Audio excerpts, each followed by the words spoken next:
গল্প সতীন পর্ব ৩ লেখা অনন্য শফিক। সকালবেলা বিথি তখনও ঘুমাচ্ছে। ওকে ঘুমে রেখেই চুপি চুপি আহাত আমার কাছে এলো। এসে বলল, তুলি, তুমি তাকদীরে বিশ্বাস করো তো, তাই না? আমি খানিক অবাকই হলাম। হঠাৎ আমার কাছে এসে এমন কথা বলা কেন? তারপর কিছুটা আন্দাজ করতে পেরে বললাম, যারা সৃষ্টিকর্তাকে বিশ্বাস করে তারা সবাই তাকদীরে বিশ্বাস করে। আমিও করি। কিন্তু তুমি কি বলবে এমনটা? আমি জানি। আহাদ বলল, কি বলবো? আমি বললাম, তুমি বলবে এই যে তুমি বিথিকে বিয়ে করছো, এটাও তাকদীর। আর তাকদীরে যা লিখা আছে তা তো হবেই। সব আল্লাহর ইচ্ছা। তোমার কোনো দোষ নেই। আমি যেন সব মেনে নিই। সতীন নিয়ে সুখে শান্তিতে সংসার করি। তাই তো? আহাদ ফিসফিস করে বলল, তুলি, আস্তে, বিথি শুনে ফেলবে, ঝামেলা হবে। আহাদের এমন আচরণ আমায় বিক্ষিপ্ত করে তুলল। আমি তার দিকে ঘেন্নার চোখে তাকিয়ে বললাম, বিথিকে তুমি ভয়ও পাও? আমি এখন চিৎকার করে বলবো, বলবো এটা বিয়ে হয়নি, নষ্টামি হয়েছে। তাছাড়া বিথির সামনে ওকে বলবো ও একটা নষ্ট মেয়ে, নোংরা মেয়ে, ও একটা প্রস্টিটিউট। যে মেয়ে অন্য একটা মেয়ের সংসার নষ্ট করে দেয়, সে কখনই ভালো মেয়ে হতে পারে না, কখনোই না। আহাদ একটা হাত উপরে উঁচিয়ে তুলে বলল, খবরদার আরেকবার ওকে ছোট করে বললে। কথা শেষ করতে পারিনি আহাদ। আমার মেজাজ খুব খারাপ হয়ে গিয়েছিল। আমি ওর উঁচিয়ে ধরা হাতটা হপ করে ধরে বললাম, এই শক্তটা থাকবে না। আমি কি করতে পারি তা তুমি দেখবে আহাদ। কেঁদে কেটে কুল পাবে না তুমি। আহাদ এখান থেকে চলে গেল, কথা বাড়ালো না। বিথির কাছে গিয়ে দেখলো বিথি এখনো ঘুমে কিনা। খানিক পর সে আবার এলো। এসে আমার হাত অনেকগুলো টাকা ধরিয়ে দিয়ে বলল, এই নাও, এখানে 50,000 টাকা আছে। আপাতত চুপ করো প্লিজ। তুমি যা চাইবে তাই পাবে, তবুও বিষয়টা মেনে নাও। আমি ওর টাকাগুলো তুচ্ছ জিনিসের মতো ছুঁড়ে ফেলে দিলাম। দিয়ে বললাম, টাকা প্রস্টিটিউটরা নেয়। আমি ওই জাতের মেয়ে না। টাকাটা নিয়ে বিথিকে দাও, ওর সঙ্গে এসব যায়। আহাদ আমার সঙ্গে আর বাড়াবাড়ি করেনি। টাকাগুলো মেঝে থেকে তুলে নিয়ে চুপচাপ ঘরে চলে গেল। ও চলে গেল, আমি বাইরে গিয়ে খানিকটা সময় বসে রইলাম। তারপর ফোন করলাম আমার ননদের নম্বরে। ননদ ফোন রিসিভ করে বলল, তুলি, ওদিকে কি অবস্থা বলো। আহাদ কি বাসায় ফিরেছে? আমাদের কারো ফোনই সে রিসিভ করে না। আর বিথি হারামজাদিটা কই? ওরে দাও, একটু কথা বলি। আমি বললাম, বিথির সঙ্গে কথা বলার প্রয়োজন নাই, আপনি আপনার ভাইয়ের সঙ্গে কথা বলুন।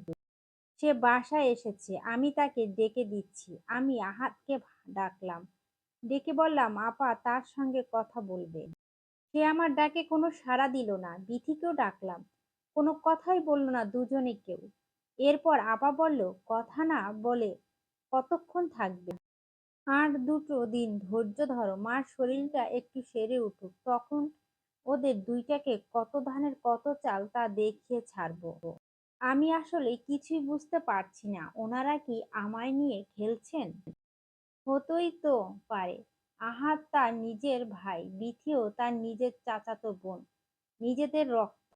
আর আমার শাশুড়িও কি নিজের ছেলের চেয়ে আমায় বেশি গুরুত্ব দিবেন? আমার কেন জানি মনে হচ্ছে ওনারা সবাই বিথির সঙ্গে আহাদের এই বিয়েটা মেনে নিয়েছেন, কিন্তু আমার সঙ্গে এমন ভাব দেখাচ্ছে যেন তারা এসব কিছুই জানে না। ফোন রেখে দেওয়ার পরপরই বিথি এখানে এলো। আমার কাছে এসে বলল, তোমায় আগেই বলেছিলাম, তুমি আমায় শান্তিতে থাকতে দিলে তোমাকেও আমি শান্তিতে থাকতে দেব। কিন্তু তুমি তো সেই কথা কানে তুলো নাই।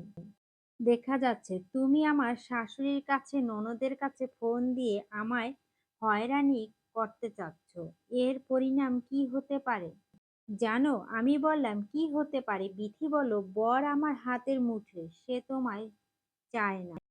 এবার কি হতে পারে বলো তো? আমি কিছুই বললাম না, চুপচাপ বসে রইলাম। একসাথে কথা বলেও ইচ্ছে করে না। আমার এইটুকু জীবনে খারাপ মানুষ আমি দেখেছি, কিন্তু ওর মতো এত ভয়ঙ্কর খারাপ মানুষ আমি কোথাও আর দেখিনি। আমি কিছু না বলেও বিথি বলল, শোনো, এসব করে কোনো লাভ নাই। সংসার তোমার সঙ্গে তোমার শাশুড়ি কিংবা ননদ করবে না। করবে আহাদ। যেহেতু আহাদের সংসার করবা, তাহলে ওদের ফোন দিয়ে ঝামেলা বাড়িয়ে লাভ কি? আর যদি ঝামেলা তুমি চাও, তাহলে আমিও একটু ঝামেলা করি। আহাদরে বলি, তোমারে ডিভোর্স দিয়ে দিক নাকি বলবো? আমি আর সহ্য করতে পারলাম না, আহাদকে ডাকলাম, গলার আওয়াজ বড় করেই ডাকলাম। আহাদ এসে রাগের গলায় আমায় বলল, তোর গলাটা খুব বড় হয়ে গেছে, তাই না? মানুষ রে, শোনাস তোর গলা? আমার মান সম্মান নষ্ট করতে চাইছিস তুই? সে আমায় তুই তুকারি করলে আমি কেন করতে পারবো না? আমিও বললাম, তোর আবার মান সম্মান আছে তো? কুত্তার মতো রাস্তাঘাটে যার সাথে শুয়ে পড়ে বাচ্চা জন্ম দিস, আবার বড় বড় কথা বলে মেঝেতে একদলা থুথু ছিটিয়ে ফেললাম। আহাত সঙ্গে সঙ্গে রাগে আমার গালে একটা চড় বসিয়ে দিল আর বলল, যা, তুই আমার ঘর থেকে বেরিয়ে যা। তোর সাথে আমার আর কোনো লেনাদেনা নাই, কোনো সম্পর্ক নাই। আহাত আমায় ঘাড় ধাক্কা দিয়ে বের করে দিচ্ছে, কিন্তু আল্লাহর কি কুদরত! ঠিক তখনই বাবা এসে এখানে উপস্থিত। এটা যেন নাটকীয় এক ব্যাপার, কিন্তু বাস্তবতা কখনো কখনো নাটককে হার মানায় না। গতকাল বাবার সঙ্গে কথা বললাম এ বিষয়ে, তাকে কিছুই বললাম না। আর কি, আমায় কিছুই না জানিয়ে হুট করে আজ এসে এখানে উপস্থিত। বাবা এসে রাগ দেখালো না, ঠান্ডা গলায় বলল, আহাত, কি বলবা তুমি? কার সাথে তোমার কোনো লেনাদেনা নাই?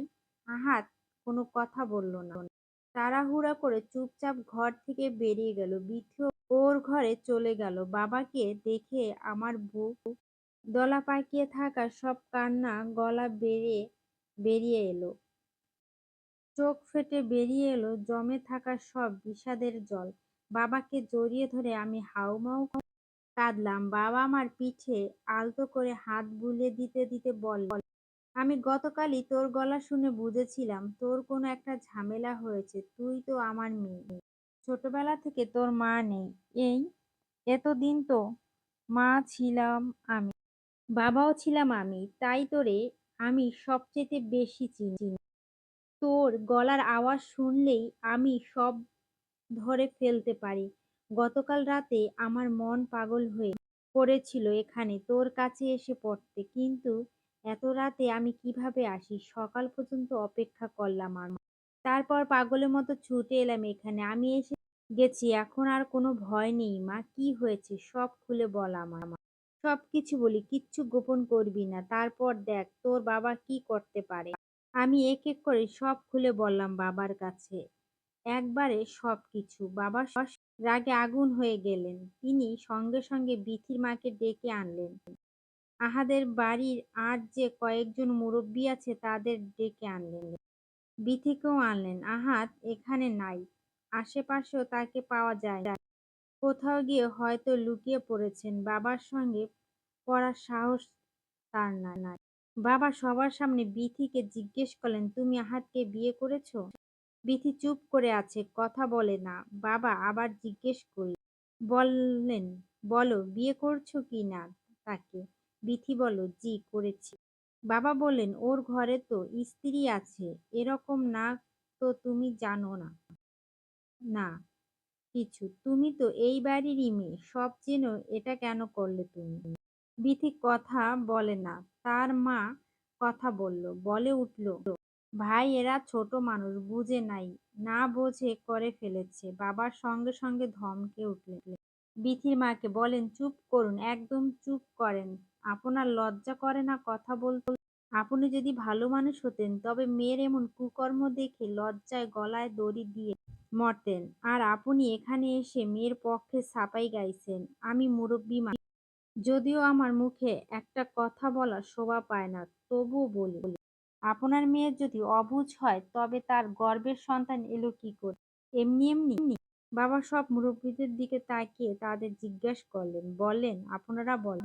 সবাই লজ্জা মাথা হেঁট করে রাখলো। বাবা বলেন, আইন আদালত আমরাও বুঝি, পড়াশোনা করা লোক আমরা, এসব দৌড়াদৌড়ি করার মতো অভিজ্ঞতা আছে আমার। আর এই বিয়ে হয় নাই, প্রথম পক্ষে বউকে লিখিত অনুমতি ছাড়া দ্বিতীয় বিয়ে গ্রহণযোগ্য নয়। বাবার মুখে থেকে এই কথা শোনার পর সকলের চক্ষু কেমন ছানাবড়া হয়ে গেল। আমি শুধু তাকিয়ে দেখলাম বিথির মা। এই মহিলার চোখে মুখে কেমন আতঙ্কিত ছড়িয়ে পড়েছে। বাবা বিথিকে বললেন, তোমরা যে বিয়ে করছো এর প্রমাণাদি আছে? বিথি বলল, আছে। বাবা বললেন, কামিননামা নিয়ে আসো দেখি। বিথি বেয়াদবি করলো বাবার সঙ্গে, বলল, আপনি এসব দেখার কে? আপনি কি এই ঘরের গার্জিয়ান? আপনাকে আমি এসব দেখাবো কেন? বাবা কিছু বলতে হলো না। এখানে বসে থাকা মুরব্বীদের একজন বলে, চুপ হারামজাদি, চুপ! এত বড় অঘটন ঘটাইয়াও গলা বড় করে কথা বলিস, সাহস কত বল! পৃথি চুপ হয়ে গেল। আরেকজন মুরব্বি বলল, যা কাগজপত্র কি কি আছে সব নিয়ে আয় গিয়ে। বিথি বলল, কাগজপত্র তুলি ছিঁড়ে ফেলেছে। আমি বললাম, এটা ফটোকপি ছিল, মেন কপি না। বিথি অপরাগা হয়ে কাগজ আনতে গেল ঘরে। তার পেছন পেছন তার মাও গেল। বাবা তখন একজন মুরব্বিকে বলেন, আপনি সঙ্গে যান, পরে দেখা যাবে। আহার মতো ওরাও গিয়ে লুকিয়ে পড়েছে কোথাও।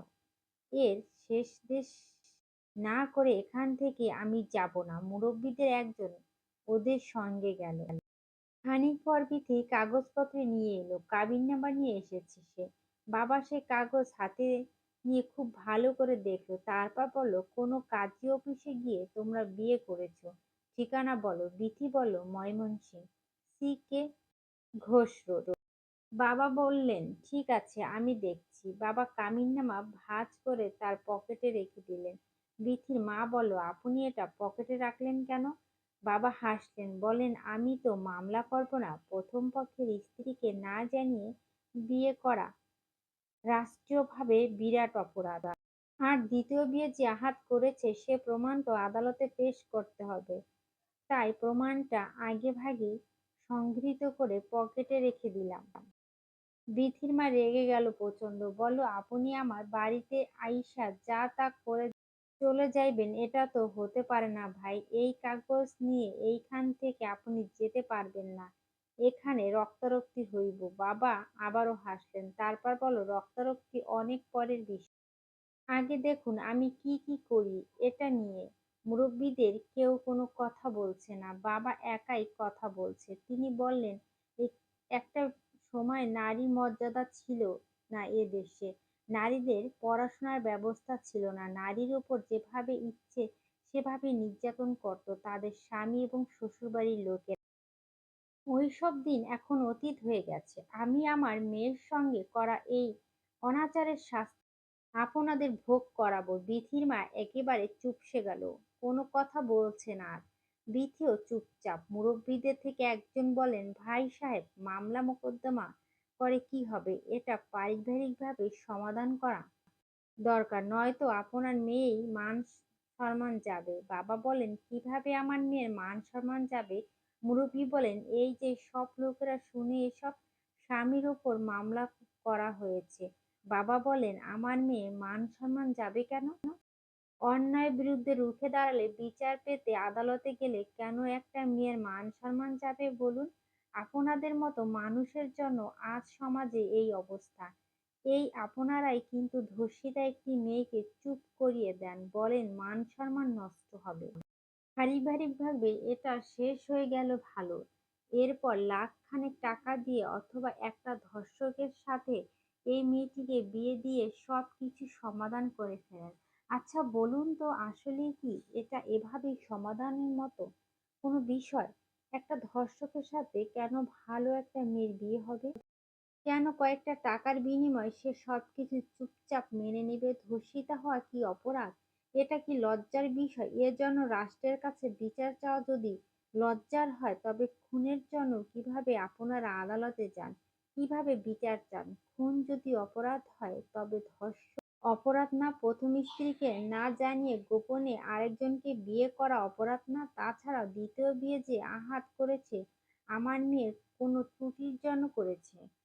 আহাত যা করেছে তা কি বিয়ের মধ্যে পড়ে নাকি নোংরামির মধ্যে পড়ে? মুরব্বি এবার বললেন, ভাই আপনার সব কথা ঠিক আছে, আপনি ভুল বলেননি, কিন্তু এসব করে দিন শেষে লাভটা কি হবে বলুন?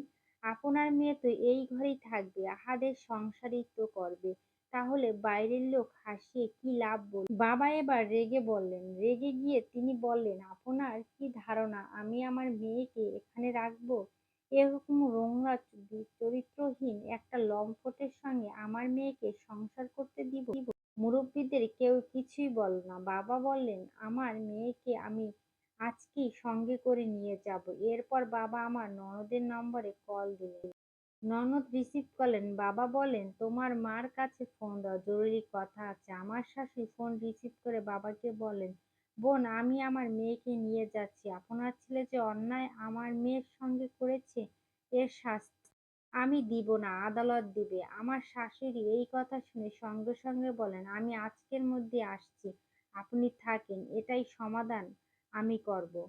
বিথি হারামজাদিরে ঘাড় ধরে ঘর থেকে বের করব আমি। বাবা বললেন, আমার মেয়ে বাজারের পচা জিনিস না বোন, আপনার ছেলের মতো এমন লম্পটের সঙ্গে আমার মেয়ে সংসার করবে না। আপনার ছেলের উপযুক্ত বউ বিথি, দুজনে বেশ মানাবে। আপনি বাড়িতে এসে নতুন বউকে বরণ করে নিন দ্রুত, কারণ আপনার ছেলের হাতে একবারে সময় কম।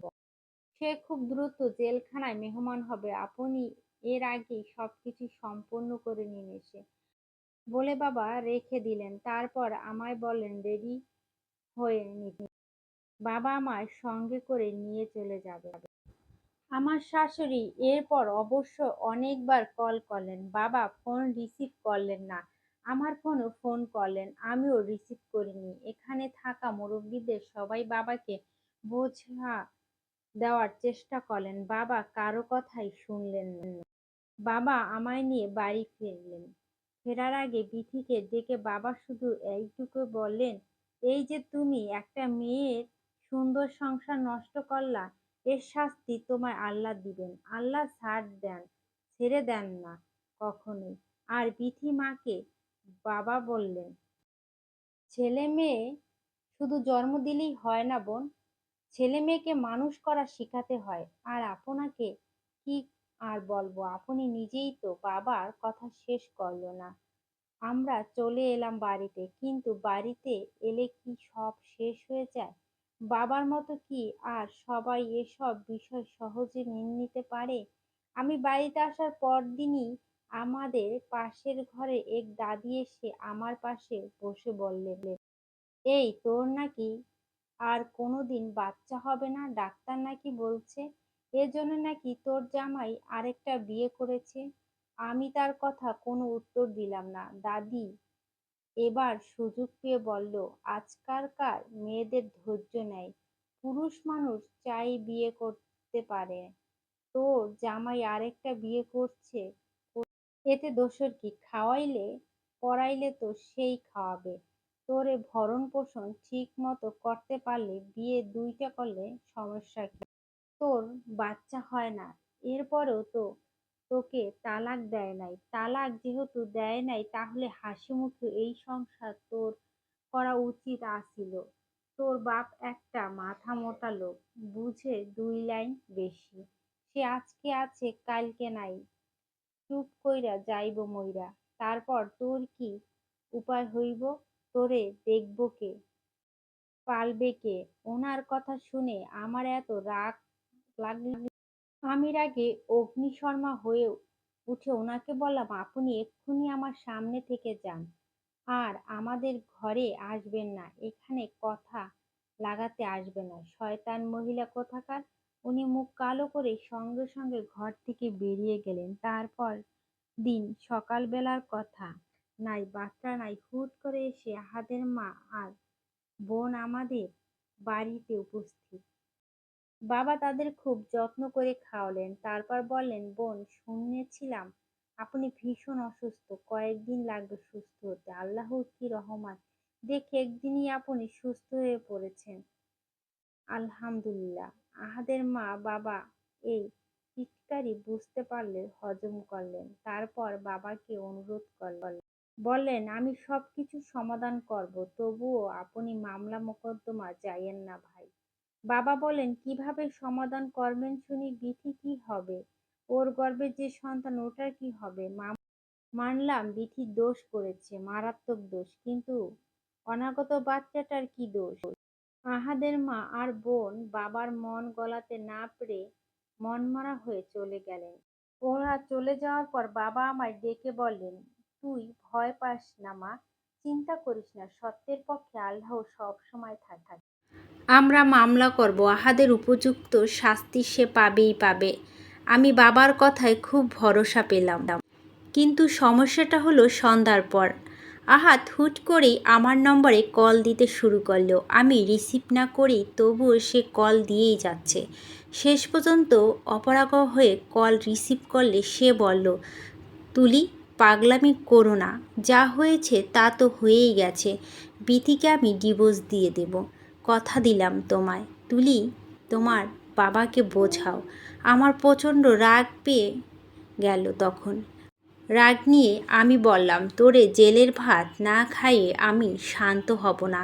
তাছাড়া তোর মতো নোংরা লোকেদের সাথে তিথির মতো মেয়ে যায়। তুই জেল খেটে এসে তিথির সঙ্গে ঘর সংসার করিস। আমায় আর কখনো ফোন দিবি, বিরক্ত করিস না। এর মধ্যে আহাতের ভয়ঙ্কর কথাটি বলল। সে বলল, তুলি, আমায় জেল খাটানো এত সহজ না। আমি তোমার স্বামী। স্বামীর কাছে স্ত্রীর গোপন অনেক কিছুই থাকে, স্ত্রীর অনেক গোপন ছবি, গোপন ভিডিও। আমি আগে জানতাম তোমার বাপ এসব নিয়ে ঝামেলা করবে, থানা পুলিশ করবে। আচ্ছা, থানা পুলিশ করো গিয়ে, সমস্যা নাই। জেল যদি খাটতেই হয় তবে খাটবো। পুরুষ মানুষের জেল খাটা দোষের না, গর্বের। কিন্তু এর আগে জগতের সব লোকে তোমায় এই সব ভিডিও দেখিয়ে দেব। এখন চিন্তা ভাবনা করে দেখো, জগতের সব লোক তোমার এসব দেখতে দিবা নাকি মামলা মোকদ্দমা বাদ দিয়া আইসা আমার সংসার করবা? তোমার কাছে দুইটা অপশন আছে, তোমারে আমি জোর করব না। তোমার যা ভালো মনে হয় ঠিক তাই করো, বলে আহাদ ফোন কেটে দিল।